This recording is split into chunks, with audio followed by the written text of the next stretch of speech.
Okay everyone, welcome to the Some Fly Guy channel. We're going to do a little fun today. We're going to do a review of a bunch of backcountry planes. So we're starting off here with the top Rudder Solo. And I'm going to watch these. I've flown them all and I'm going to give you my personal take on this. So top Rudder Solo is basically super lightweight. So let's give this one, take a look at my notes here. I'm going to go give that one an A, but it can get in and out very easily into small things. It's not, windy days would not be good with that one, so maybe consider that. Here's your Aviat Husky, a formidable backcountry plane. You can see it gets off quite nicely out of Soldier Bar. And going through our canyon turn, or our quick reversal of course there. And coming around the bend. The Aviat Husky is a great plane to fly, actually. Nice big tires, as you can see. Very good handling in the backcountry. Go ahead and give the Husky an A, a solid A. So we've got 2 A's so far. Don't be thinking that's going to be the pattern for everybody. We just took these in sort of a random recording order. Here we go. We've got GotGravel Savage Carbon. Okay, you can see this thing is climbing fantastically out of Soldier Bar. So much so that I don't even have to go out very far. I'm just pulling power, throwing all the flaps in, and doing a quick reversal of course. They're diving down through the runway, not exceeding the speed because a lot of good drag and flaps on this thing, so it comes down nice and slow with these huge tires. This one is an absolute pleasure to fly. You can see there it just twitches down. Ooh, take a look at this Angle of Attack. Special guest today. Get the old 172 from Angle Tech with its scruffy looking cowling and everything. I like this plane. If you guys have followed this channel here, you'll probably recognize this plane then. Been all around the Alaska and the U.S. getting its panel updated at Oshkosh, and so rather a cameo from a rather famous plane here.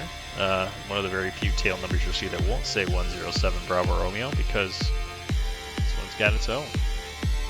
And you can see this with its extra sized tires, 172. It handles just nicely. I'm going to go ahead and give that one, let's get back to our grading too, because the GotGravel got a solid A. I'm going to give the 172 there a B, just because it's not super powerful, but it did fairly well. So the Angle of Attack plane gets a good B. Here we have the classic backcountry plane. Maybe not as great on the, thrust to weight ratio as some of the other ones we got here, but very capable backcountry plane. Here from Carenado Cessna C170B, my choice livery, and you can see it's doing just fine. I forgot to put the Tundra tires on this one, so it's a little smaller tires with the fairings there, but other than that, similar handling characteristics. Maybe not quite as forgiving on the landing here, but we'll give that 70. I'll give that a B plus because it's for this, it gets off okay and handles the landing quite nicely. So I'll give that one a B plus. We go with a 182 Skyline. A little bit more power on this one, so and it's climbing out. You can see gets off fairly well. Not as good as some of the other lighter, super powerful planes, but considering what you got in carrying capacity here in the 182, a little extra horsepower there gets it off quite nicely. And this one is fairly stable compared to some of the planes I've flown in the backcountry, so it does come in and approach a little bit faster than some of the light stuff, but overall, you can see here it's coming in and doing pretty well. Let's see how it lands here. The interesting thing about Soldier Bar there, you can see there's a little hump there, so we just caught that hump with a little speed, gave us a little bounce, and that'll happen to maybe a few planes depending on where you touch down and what your speed is. So give that one a B plus here comes a Moony. I love flying the Moony, but I can't say I love flying the Moony in the backcountry, and honestly, the Moony is not really a backcountry plane. You can see there we get off, we almost touch down again, get the gear up just to reduce some drag. We are out of Soldier Bar, but let's see how it corners here. What you'll notice here is I'm pulling the power and trying to get it slowed down. We're dropping the nose to, and now we actually lost quite a bit of altitude in that turn. You can see I'm going to try to gain it back up and dump some of the extra speed. Throw the flaps in and the gear down. It's just a great plane, but we are judging these in the backcountry here at Soldier Bar, and so let's take a look at the Moony, and you can see it's coming in with some speed, and it does get down okay, but I'm actually going to give the Moony a D+ just because of how hard it was to get off, and you don't have a lot of wiggle room there, so dangerous plane to bring in the backcountry, depending on where you're at. Here we go with an Aerobat, Cessna 152 Aerobat. Most of my time is in one of these planes, not necessarily an Aerobat, I've had some time in Aerobat, but just a 152. A lot of my early training in that plane. Lately I've been flying a 182, but this one I'm very familiar with how it handles. Really nice little plane. The only thing I can say about it in the backcountry here is, you know, it's not very powerful, and you know, windy days or hot days or things like that, I'd be a little bit, you know, be thinking about it, that's for sure. And you can see that it comes in here to Soldier Bar today, doing pretty well, well enough to earn it an A- for this particular test. These are all just my opinions, you guys, so you know, I'm just kind of flying different planes. Here we go with the Zlin Shock Ultra. This plane, you can see that I took off and immediately reversed because you climb so quickly. You can come down so slow in this thing. Piece of cake. This has got to be,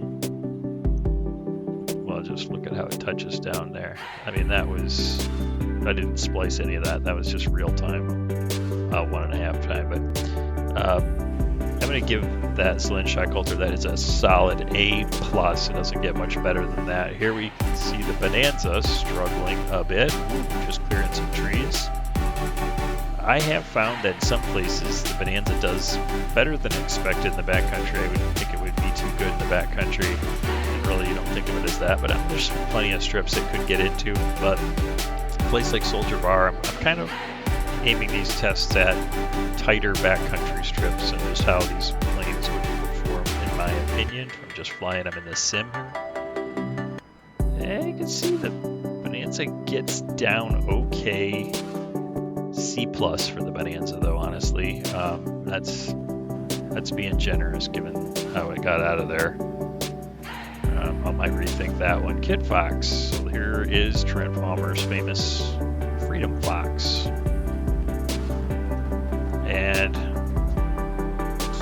look at that, kind of handling it like a boss too. Got pretty high pretty quick here, so we're gonna dump some power and slip in a little bit just to drop down at a much steeper angle than we've been at before here in most planes. But as you can see, the Kitfox, after just choice backcountry plane there, right at home here in Idaho, where it's from. And here is a parallel 42 Fox2 Stage 2, which is basically a super souped up version of the Kitfox, and as you can see, just like a rocket leaves. So I'm going to go ahead and give the Kitfox, the Freedom Fox, an A. The Fox2 Stage 2 here, you can see it's a little bit more of a beast even, and it is going to come right down and just like a champ. Getting that one an A+. So a couple of great scores for Kitfoxes there. Here we go with a Cirrus SR22.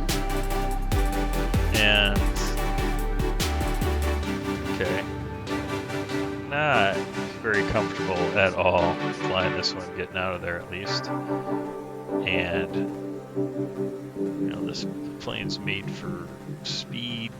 It's a pretty good GA airplane overall. And as you can see here, but look at how much altitude we're dumping in those turns. It's just not,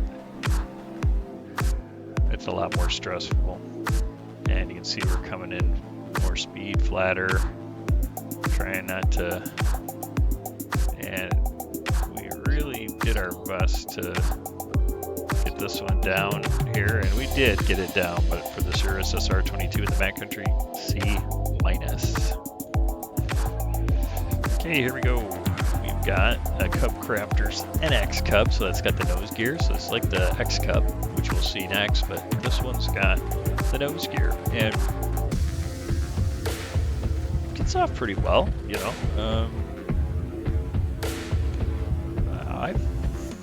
Depends on where you take the X Cub. I've found it, you know, I switched to flying that after flying some of the other stuff, the Zlin Shock Ultra and the GotGravel. For some reason, I didn't really notice how much of a difference those super specialized planes are. And as a result, I found it much more challenging to get into some of the really tight strips. So it kind of maybe jaded me just a little bit on these planes. Overall, really great planes. And as you can see here, the NX Cub getting down just fine. I'm going to go ahead and give the NX Cub an A-. There we go with its nose wheel, or its tail dragger counterpart. This is just the X Cub. So NX Cub, more recent addition with the nose wheel. I don't have a tail wheel endorsement, which I need to get. So I'm very comfortable with flying tricycle gear stuff with a nose like the NX Cub. However, in the backcountry, you see a lot more prevalence of the tail dragger, so probably something I need to do, especially if I'm ever going to get out in there. I will tell you guys about a check ride I just took that had a simulated emergency landing that we just took right down to a short backfield strip. But thought we were going to break it out, but we ended up going all the way down, and obviously I'm here recording this video, so that's a good sign. And you can see the X Cub touching down quite nicely. So just like the NX Cub counterpart, going with A- for the X Cub. Here we go with a JMB VL-3. Not too familiar with these, although I know the Vertigo was based off of this one, and honestly, pretty nice flying plane. I'm not sure about the backcountry so much, but it seems fairly capable. So let's just go ahead and follow this one. See how it does. Can't complain so far, really. It's been handling pretty nicely, as I recall. As you can watch here, we are slipping, so we came in with a little bit more speed. It got out quite nice and climbed very nicely. Overall, really nice plane, retractable gear. There you go. Not really sure how many people would fly. Okay, we had a little, you know, because there's that hump there, so I'm going to blame a little bit of that. I'm going to give the JMB A-. Here we go with an Icon A5. Why not throw a light sport in here? And you can see the Icon A5 gets off fairly well. This one's a little bit squirrely in, you know, when any wind or significant bumps happen. It wasn't too fun to fly. But if you fly it right, you can get it in the sim. You guys, all this stuff is just experience in the sim. I'm pretty sure I wouldn't take an Icon A5 into the backcountry in real life, but we give the Icon A5 A-B-.